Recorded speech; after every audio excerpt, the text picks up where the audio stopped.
Hello everyone and welcome to a new video. Today is a very special day as the first leaks and MTG Weekly about the setting and characters of the next set, Phyrexia, All Will Be One, have finally come out, and there's so many things that we need to talk about.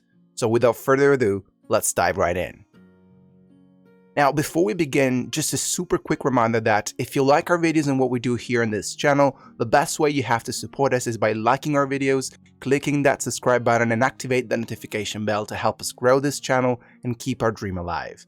So thank you all so much to those who have already joined us, and we look forward to welcoming all the rest of you. Okay, so, wow, Phyrexia has finally gotten the center stage that it deserves, and that's an amazing time to be alive. Seriously, I've been watching and waiting for this so long that it almost feels like a liberation now. Ever since Mirrodin and New Phyrexia came out in 2003 and 2011, we have witnessed an amazingly catching, interesting, and sort of also ominous and aura-like overarching story arc.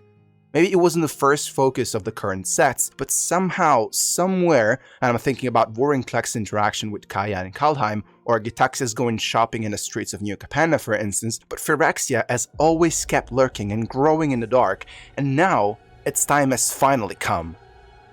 And hell, I haven't even mentioned Sheoldred's more than successful invasion of Dominaria, which culminated in the victory at the Battle of the Manreg, the completion of Ajani, and the death of Jaya, in addition to the abduction of Karn.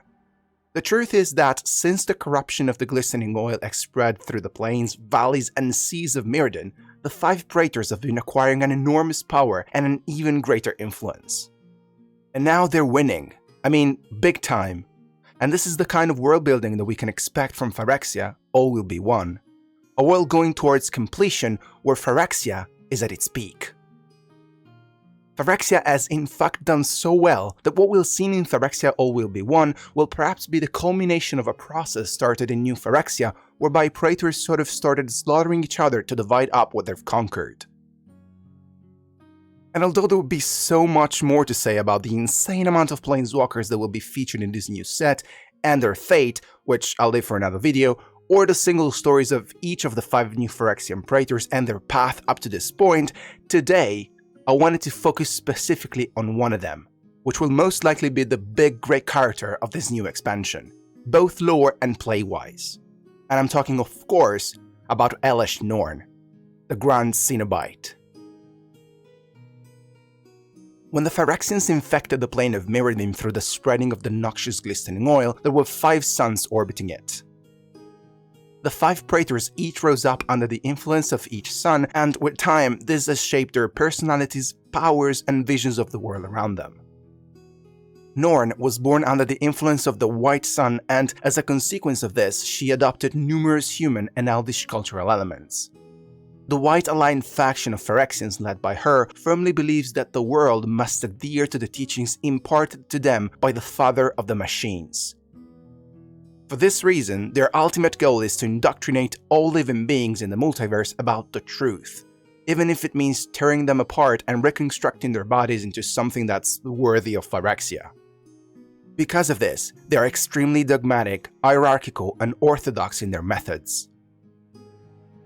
As for Norn, well, she sort of comes out as a ruthless and fascist religious fanatic who's extremely manipulative and resolved to do anything in her power to achieve her aims and establish a single-ruling, unified theocracy.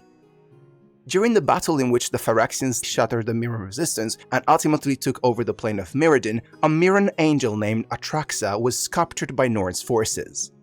Eventually, after torturing the angel for a while, Norn was impressed by Atraxa's tenacity and decided to reward her with completion, which is the process through which organic beings are converted into mechanical Phyrexians.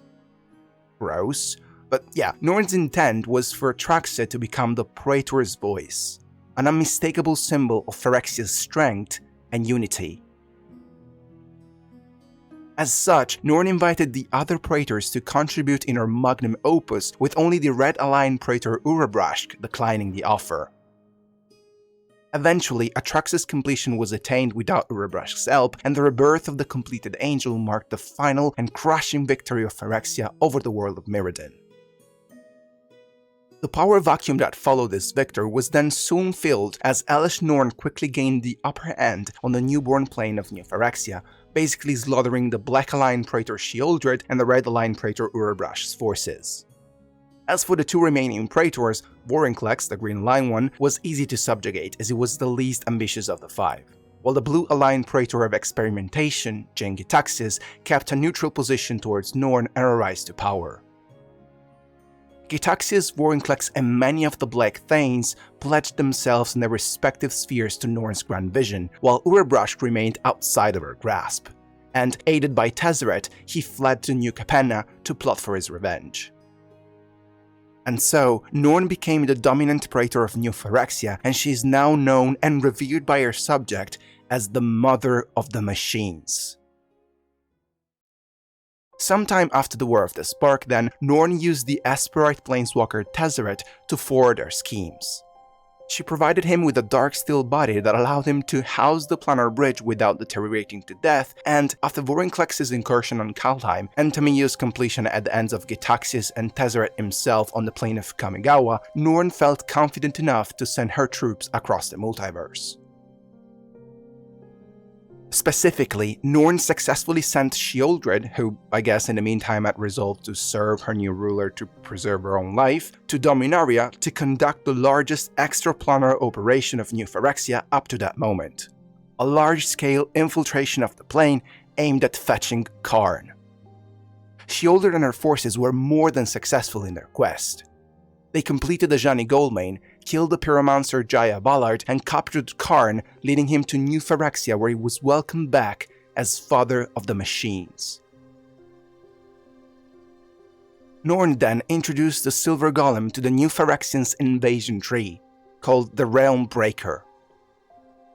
The Realm Breaker was a tree created through a highly magical substance derived from the sap of the World Tree called Terite, which was taken from Vorinclex during his exploits on Kaldheim and that, if properly developed, had the potential to forcibly merge worlds. At this moment, in 4562 AR, the tree was just a sapling with beads of glistening oil hanging from its twigs like buds, but Elesh Norn still planned to use it to expand the glory of New Phyrexia across the entire multiverse. As she is preparing for the invasion that we will see in Phyrexia, All Be One, her faction has become known as the Machine Legion, the core of the Phyrexian Armada.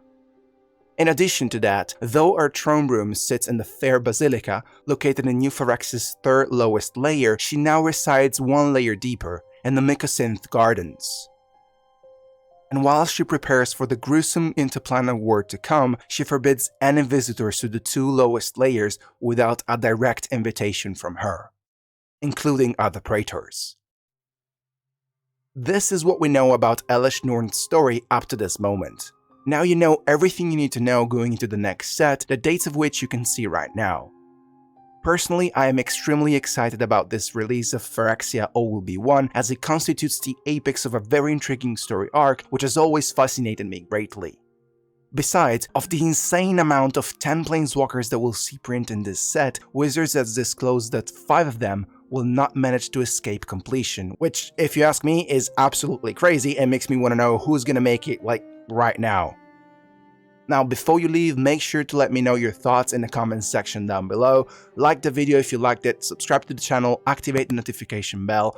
Thank you all so much for watching. My name is Octopus, and I will see you in the next one.